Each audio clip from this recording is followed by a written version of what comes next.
guys, it's been a bit. Welcome back. Today I'm here with my roommate Andrew. First of all, welcome to Chillcast.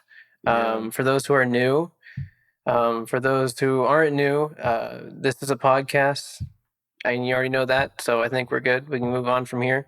But yeah, I'm here with my roommate Andrew.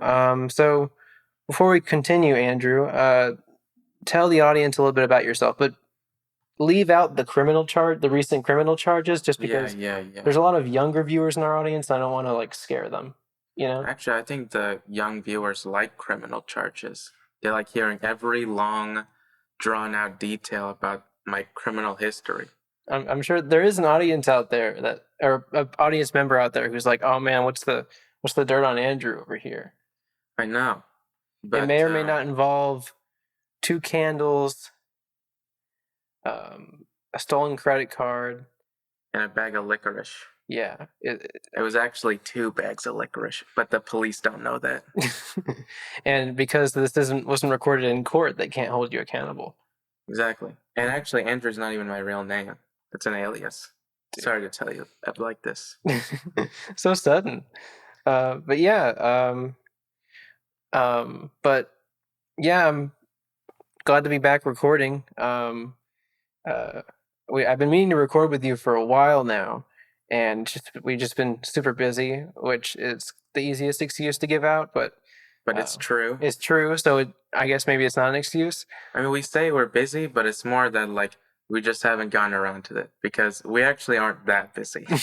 To be fair, there are like days where we don't do anything. Like yeah, a lot of watching TV shows, which to me is being busy.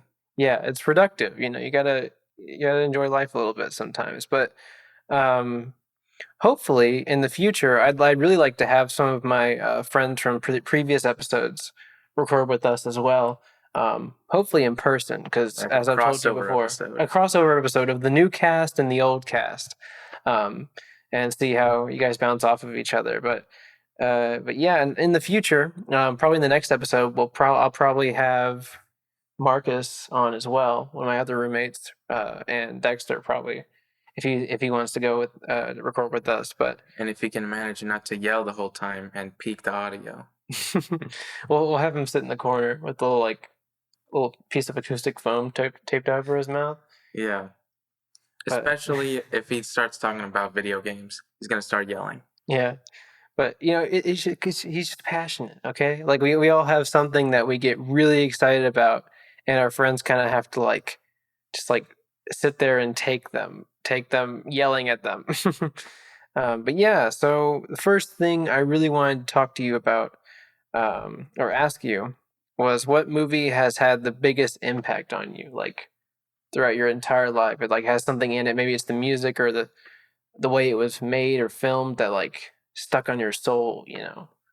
Well, you say how it was filmed, but it's not. It wasn't live action. It's animated. Mm. The movie is SpongeBob SquarePants, the movie, the first one. Okay. That movie, oh my god, it's so good. It's so good. And I remember watching it when I was a kid, literally every single day I would watch the movie. So honestly, I think my whole personality comes from that movie. But specifically, the stuff that I revisit a lot is, the musical parts, they're actually done well. Like in SpongeBob, there's not parts where the characters sing, and when they do it, it's like super rare. It happens like once a season. But the music in the movie, it's so good, and it is relevant to the story the whole time.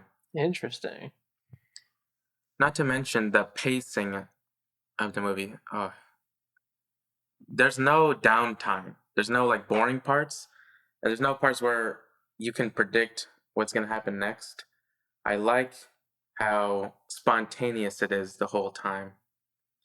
It's just interesting, even on repeated rewatches when I was a kid. It was still fun and interesting. I think that's one thing that a movie has to have, like a quality that a movie has to have.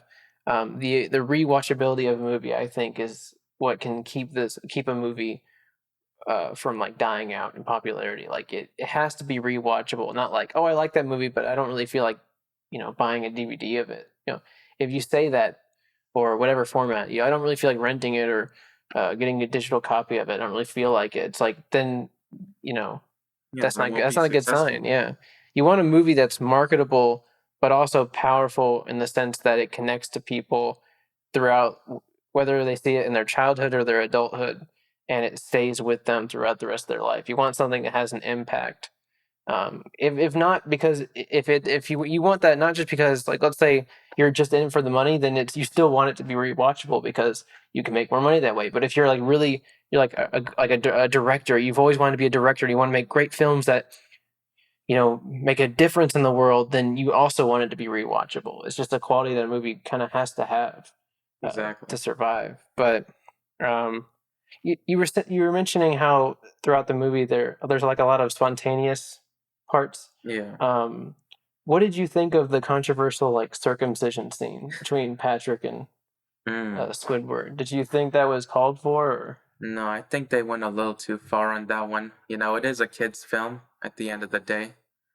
Um, and they should save the birds and the bees talk to the parents and not have a whole educational section where the two characters from VeggieTales come in and describe the circumcision process. That was a little I graphic. forgot about that. How'd they get the rights to VeggieTales? I mean, VeggieTales is kind of big, but like, is it big enough to Maybe warrant they're be? maybe they're owned by Viacom. They're all owned by Viacom, the evil Mm, corporation. muhaha with Mr. Dan Schneider just Exactly. walking around, trancing around, getting his underlings to send him feet pics, Exactly. which is Not not an just feet pics, exaggeration. feet videos. Have you seen? Oh my gosh, I got sick to my stomach watching like old clips of iCarly. There are so many bits where the joke is that they're showing their feet on camera. Yeah, That's the like, oh, look entire how joke. wacky I am. Ariana Grande's showing her feet. Oh my That kind of gosh, thing. they like there are so many like okay, I didn't watch. Was it Victorious that was she was first in that I she first starred in? I have no clue, dude. I think it was. I didn't really watch the show when I was a kid, but I saw some like some clips on YouTube that were suggested to me, and they like they sexualized her like so Yeah, much in definitely. that show, like it was bad. Like there's just parts where they have her say really weird things that like you can't really take in any other context. It's like they have her like posing in weird ways and they're trying to like justify it with her being like wacky and weird, but it's just like it's just messed Look how up. wacky I am, and also, for the adult viewers, but also she's a kid, and it's She's a like, kid. It was disgusting. Like, and back to like iCarly, like there are so many I remember watching iCarly as a kid, and so it never really like I guess the thing is when you're watching a show as a kid, you're so impressionable. And so another side effect of that is that when you see like jokes or physical jokes or you see parts of episodes that are like a little questionable, you think, oh, the audience is laughing. This is funny. I shouldn't feel weird watching this, but I should have. And I was so right in feeling a little uncomfortable when like there's so many feet bits. yeah, Like I felt uncomfortable about like this is weird. But the audience is laughing, so this adults are laughing in the audience, so it must be perfectly fine. yeah, it must be normal to Yeah, show my feet. and like put stuff on it, and that be the whole thing. And like Dan, oh my gosh, there's so many. I'm sure there are so many worse, like so much more like worst clips on other shows that I haven't even mentioned that Yeah, just haven't aged well at all. Like, oh man, poor. I think the people who have the worst of it are the child actors who work under Dan Schneider because that's yeah, they don't know what they're doing when they sign that contract. And now, like to this day, people are getting child actors are getting stuck in contracts and having to do things they don't know. They just don't know why they're doing it, and they just go with it because exactly. adults know better. They don't have the power to say no. And Jeanette McCurdy, um, who I think has really she's a very strong individual, and I think she's uh, it's kind of inspiring to see her kind of get out of that, as in like she's talked on many podcasts and stuff about like how much of a toll that has on her. That experience of being a child actor has had like a huge toll on her mental health, and I think I'm very happy that she's getting out of that. Like she's trying to kind of like push it away and not let it affect her as much anymore. Yeah.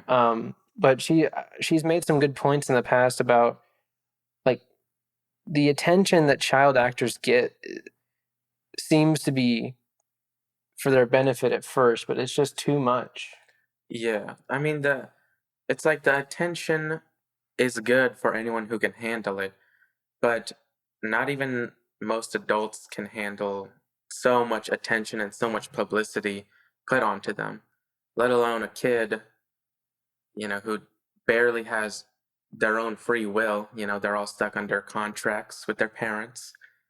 And so, I don't know. There's more examples of like child actors turning up in bad situations than Adult actors, counterexamples. yeah. Yeah. Oh, I just remembered something she talked about once. How she at one point she wanted to get out of it. She wanted to stop acting like permanently, but she felt so guilty because after a while her family became so reliant on her paycheck in a sense, like Yeah. all the paychecks she got from her acting work, that like she couldn't stop because she was literally supporting her entire family, and she was stuck in that like rut like for a long time. She felt so guilty, like if I quit, like are they going to be able to eat and like have a roof over their heads? And Yeah. that's not a responsibility a child should have. And I heard that, and that's just something that never occurred to me could happen. But yeah, like child actors, they have it rough, and I'm sure it's not any better when it comes to like Disney actors. Yeah. That thankfully there hasn't been anything that's come out about like any executives being too familiar with child actors under Disney. But of course, Disney, Disney has the if that did, money to shut everyone up. yeah, if that did happen, they'd cover it up immediately. Um, well, yeah. Oh, well, back to movies that had a segue from Shifting child away from that actors really and dark really dark, topic. really dark subject. Let's segue from this really dark subject to a more positive subject.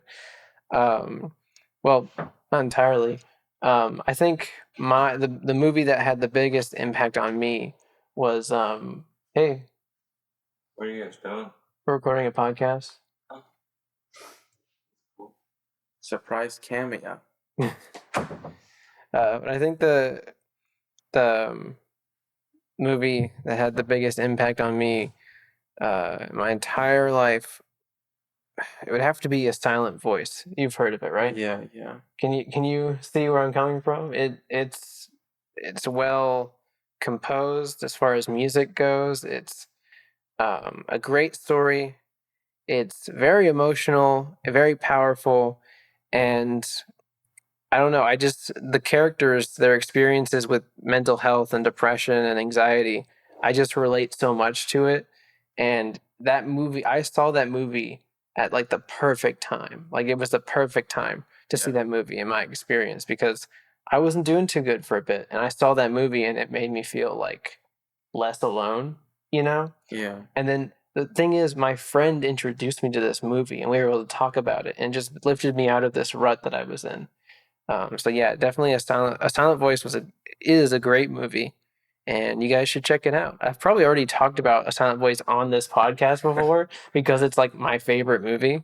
Um, so yeah, so there's another plug for A Silent Voice people, or whatever the company name is. I But think it's was it Kyoto Animation? KyoAni?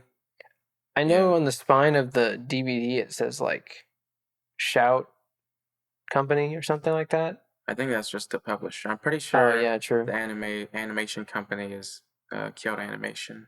You're probably right. But speaking of movies, Mm. there is a certain Marvel movie that's been getting a lot of hype. Um, it involves a teenager. who gets bitten by a spider, uh, gets into college debt, and saves a bunch of people. True. And I'm not talking about John Wick. I'm talking about Spider-Man. Spider-Man Far From Home is coming out when? I think it's December 17th, I think. December 17th. And I think I think I can speak for both of us when I say that we're very excited for it. Exactly. We're hopeful. We're excited and hopeful. Hopeful, but I don't know, there's some reservations I still have. That they have. So there's the original Spider-Man trilogy by Sam Raimi with Tobey Maguire. Yes. Okay, classics. But they're bringing Sam Raimi back for the Doctor Strange sequel and not the Spider-Man. Come on. That's a mistake on Marvel's part, I think. My hope is that they actually use Tobey Maguire and Andrew Garfield in the movie, and they don't make them like cool little snippet cameos, like for 5 seconds, like, oh my gosh, alternate dimensions, and then they're done. And I don't want it to be like a 5-minute like comedy bit where they're joking about, wait, you're different. Wait, you're different. Spider-Man meme where they're pointing at each other. Oh my god, if they recreated that in live action, I'd be so mad because that's already been done. Like Into the Spider-Verse did that well. You don't need to do it again. But yeah, I hope they use them. They have a huge bearing over the plot. I also hope that they actually used Willem Dafoe because they used his laugh, at least the audio clip of him laughing as Green Goblin from the Sam Raimi movies in the trailer, and you see a pumpkin bomb at one point.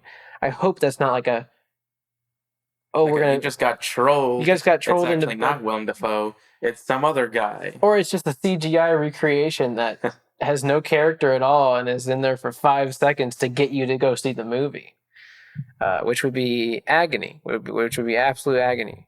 Because I love Willem Dafoe. He's a great actor. He was amazing in The Lighthouse. I haven't seen that one. I want to watch that. Let's watch it. Let's watch it sometime soon. It's got Willem Dafoe, Robert Pattinson. Robert Pattinson didn't come from. He acted in the Twilight movies, and I've heard that they're bad. But here's the thing: I know for a fact Robert Pattinson is not a bad actor. He's just been in bad movies. So some people kind of have this like negative. Well, people who have like a huge crush on him obviously don't. Like fangirls don't hate him. But like people have this like negative idea about Willem Dafoe. Oh, me too. No, he's a cutie. But yeah, no, I'm hoping Willem Dafoe shows up, and I hope that he, I don't know, does more than drop a bomb and giggle. True. Same. I have that same hope for all people. Typically, I want people to do more than just drop a bomb and giggle. Yeah. I mean, when we first met. That was one of the first things you said to me was, you're like, it's nice to meet you, Alex. I think we'll be good roommates, but just started giggling. Just don't giggle, and please don't drop bombs, especially in the toilet, please.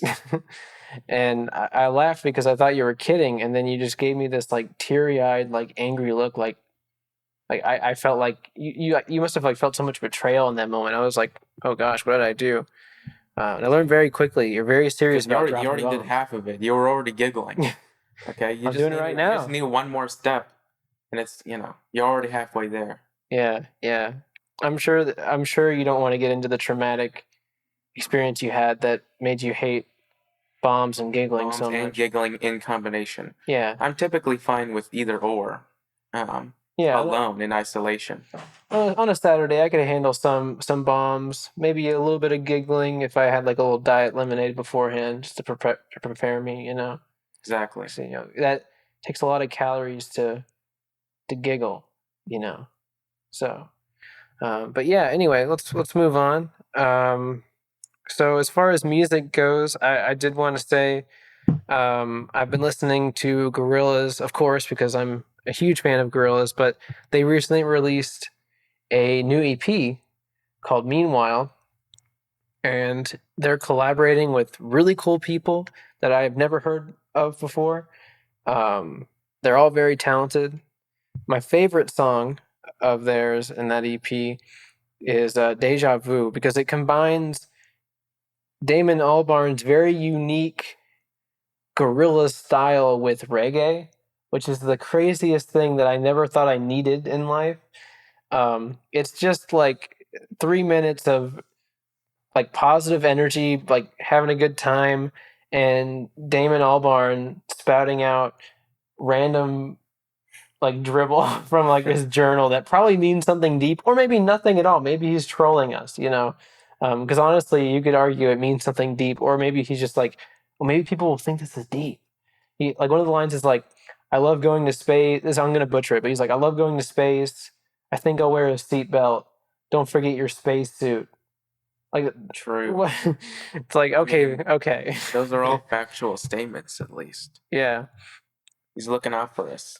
And the vocal performance from the I don't know her name, but from the lady who he collaborated with in the song Deja Vu, she oh my gosh, she is so talented and like I watched the live performance and she just has so much fun. I can't remember her name, but I'd love to see her in concert. And she can like her voice, she has such a wide range. Like um she was like going through the song with this like I would say more of like a soprano range maybe. Yeah. And then towards the middle of the song, she just like drop like after like not the bass drop because it's more of like a laid back like party song, but like this like drop part where she like just goes crazy like going through like this like whole passage of lyrics like that like super fast and you can understand like everything and like she almost runs out of breath at the end, but she doesn't because she's so experienced and it's like oh my gosh like and you know they probably only have to do that like one time like that probably only Yeah. took like one They're take such pros. They can just do it. and I'm like I stumble over my words doing this and Yeah. she can like just go off I and it's can't sing the amazing. ABCs without messing up. Yeah, yeah, I wish we had like a class for that, like a class for our like for English, you know. I wish they had you had access to that in like public school. What would it be called? I don't know. I don't know. This may be crazy, but they could call it like English class. That'd I think be. that is crazy. That is a terrible, terrible idea. You sure? I mean, I think They should a lot just of people call would it benefit from it. language. Language class. Yeah. Because there's only one language, right? Yeah. So just call it language. No Mm. need to be specific. Yeah, yeah. Just like whatever you're feeling. Like if the teacher that day is like, yeah, we're learning Latin, they'll just do it. Like you just change everything. Same You'll thing. become fluent instantly. It's the same thing. It's all communication. Yeah, yeah, yeah. You just need to know the foundations, and then you're good for all of them. Just imagining like walking into my like sorry, I don't even know English myself. Walking into my English class tomorrow, and the teacher's like, "Yeah, so we're doing Latin now." Just imagine like, my grade would tank instantly. Um, Now, my grade would still be good. I got a solid enough foundation on language, I think. I paid attention in class. but could you respond to someone in Latin? Yeah. I could say, speak English. That's cheating, but fine. You got me there. Um, so by definition, you could respond to someone who spoke to you in Latin. But like, I mean, like actually understand what they're saying. Like imagine you walk in and like everyone, you just didn't get the email, you didn't get the memo. Everyone's like speaking Everyone's in fluent Latin. Latin. Yeah. Like I would feel I mean, so you could figure it alienated. out through context clues, you know? Especially if, like, you know, can you give me that water bottle? They point, boom. You can figure it out. Yeah, yeah. No, I'm sure that'd be a fun experience. But like when it comes to like if the teacher just started like lecturing, you know, and explaining like some really important concepts, and you just like every once in a while you hear the word blah blah blah blah blah blah, blah test. You're like, Like, what? oh, We're being tested on what? oh, I'm figuring it out. And when she said it in English, and you're like, whoa, I know Latin now. My grade is saved. That would be such a fun social experiment.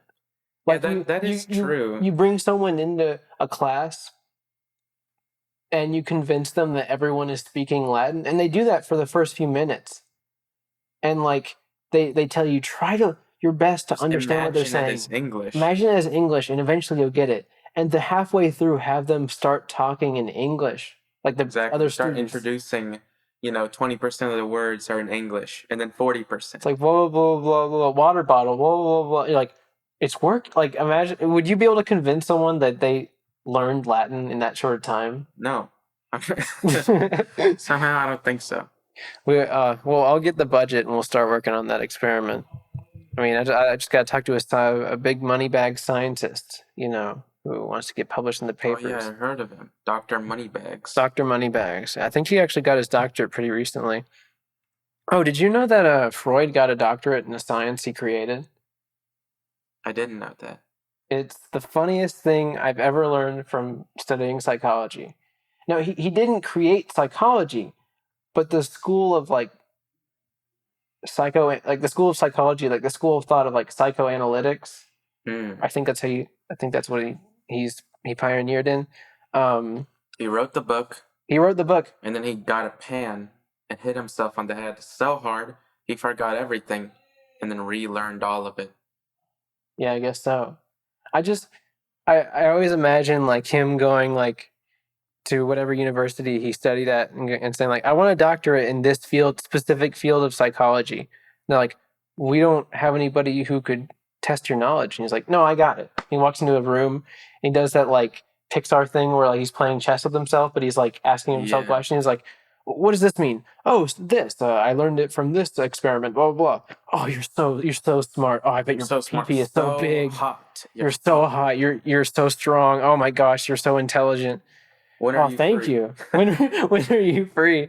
And it's like a bunch of people are like watching like through the windows, and they're like, I mean, he's the doctor. He knows best. He knows best. He's analyzing himself. Yeah, yeah, of course.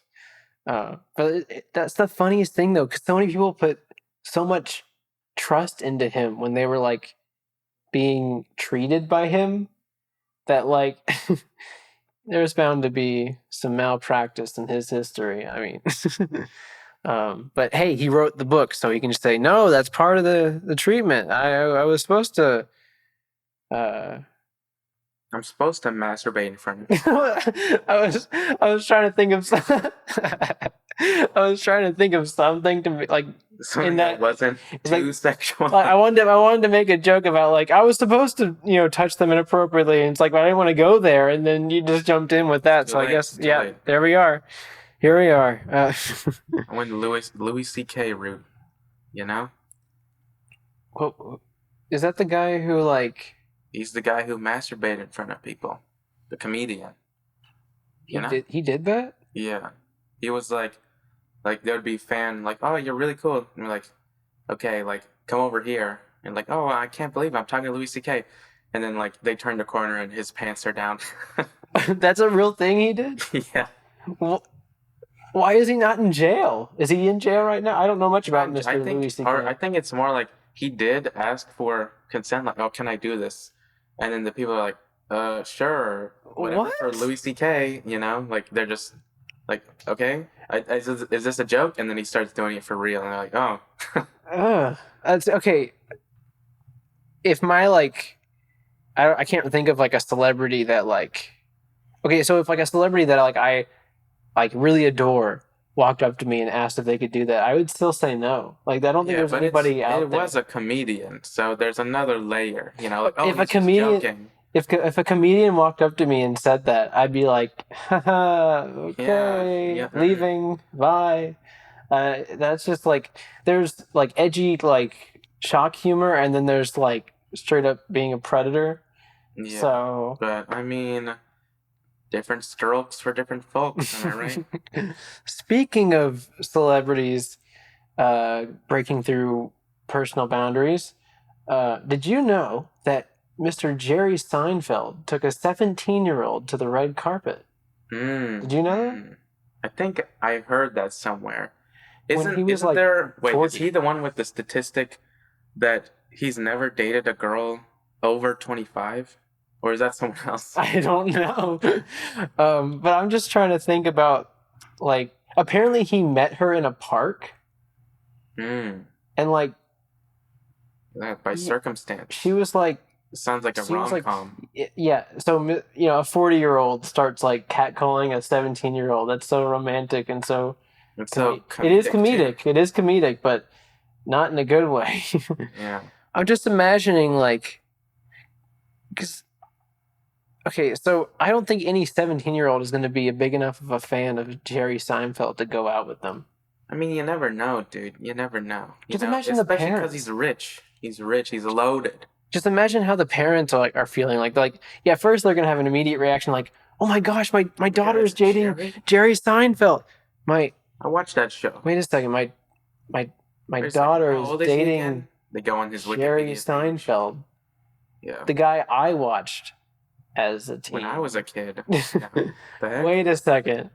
And it's like, oh my gosh, like so like we were talking about earlier about like Dan Snyder, like people just get away with things. Yeah, because they're It's rich and famous. I mean, really, the best is when you're just rich, because then if you do something weird, no one really knows or cares, you know? yeah. But if you have both, it's like the cheat code. Yeah, the ultimate cheat code. Honestly, can we like get a bunch of people to sign a petition to like I don't know, just like ship Dan Schneider to the North Pole? Like just get it. I don't. Become Santa Claus. Jail, no, that's like that's the bad ending. No, have him just be away. It Like should be at the South Pole then. I don't. Reverse Santa Claus. He's the anti Santa Claus. There's like a movie that I watched once, like around Christmas time, where it's like Santa versus his like demonic brother, and it's like literally just Santa backwards. Yo, Satan? Yeah, probably.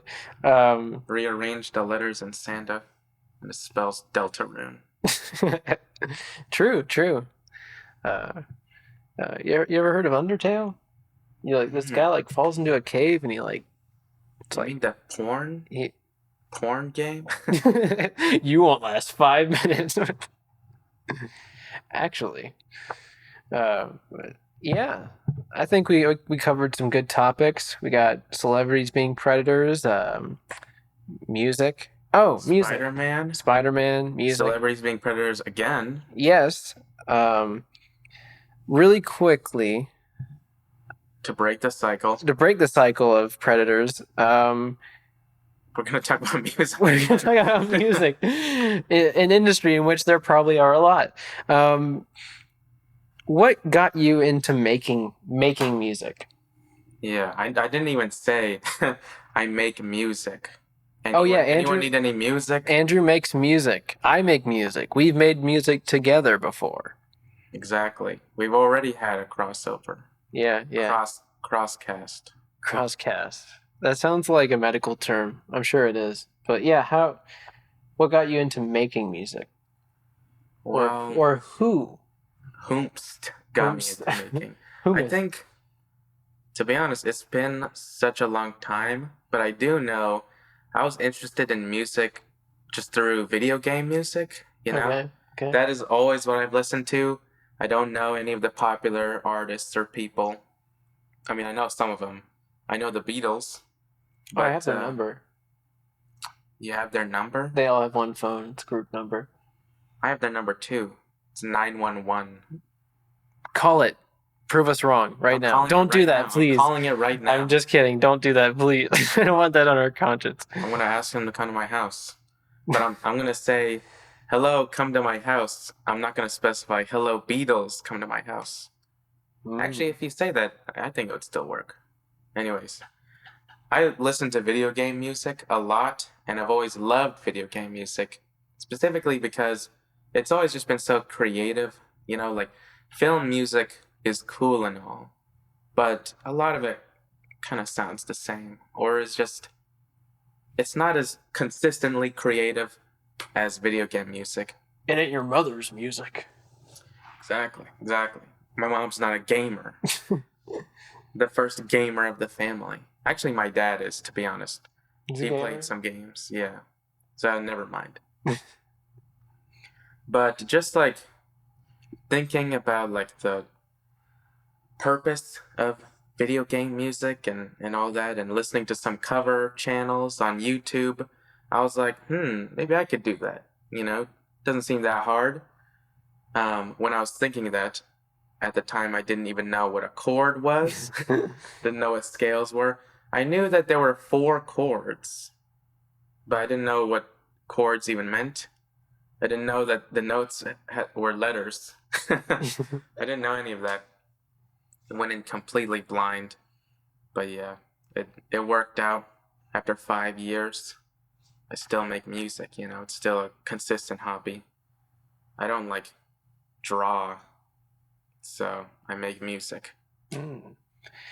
Well, for me, I only recently started making music, um, at least consistently. Um, music has been like such a big thing in my family. Like my brother and sister are in the marching band at their high school. My mom was uh, she was part of the Redcoats at UGA. Yeah, I always hear that, like, oh, it's my family was into music and now I'm into music and all that. But I was the first in my family to get into music, okay? We'll get you a little medal. Exactly. Actually, my sister like started learning piano, but I literally never saw her play the piano in my entire life. And yeah, that's it. We had a keyboard, but I never used it. My sister never used it. My mom or dad never used it. So I was the first. I'm a pioneer. Yeah. You could probably get a doctorate. Exactly. Like I'm gonna Floyd. make a doctorate and then get my own doctorate. Yeah. As far as my musical experience, I was in a chorus since middle school. And I'd like to get back into like a choral program here at college. But I don't know. I don't know if it's in the cards or if it's in the stars right now, but maybe. But yeah, so that's kind of my musical influence. Most people, unless they just really have a vendetta against music, like the family in Coco, most people enjoy music. Um, it takes a certain amount of like impact. It takes a certain amount of like exposure, and you kind of just have to have this meaningful connection to music True. in order to actually want to make it. You at least need the repeated exposure because learning music at the beginning is just so slow and so boring, dude. Like, it's crazy. I don't even know how I got past that beginning stage of just learning what notes are. Oh yeah, no, I still don't really know. I still don't have that great of a grasp. I was in chorus. I should know music theory. I used to know how to sight read, and I've just kind of like lost that, you know. Dang. But like, I mean, if I started practicing again, I'd probably get back into it. But I should know how to read music as a past chorus member, but I just don't. And I kind of mess her. Like honestly, my method of making music started out as me just randomly drawing chords together and like the little MIDI thing on my computer. And now I actually put effort into the different parts and the structure of the song. And if I'm feeling somewhat talented, I'll write some lyrics. Maybe do a little bit of vocals, but yeah. But it's an interesting thing to dedicate your time to, because if you do dedicate your time to it, you get better at it. But there's always going to be a sense of like, yeah, but I'm not that good yet. I need to keep working on this before I can say that I'm a musician.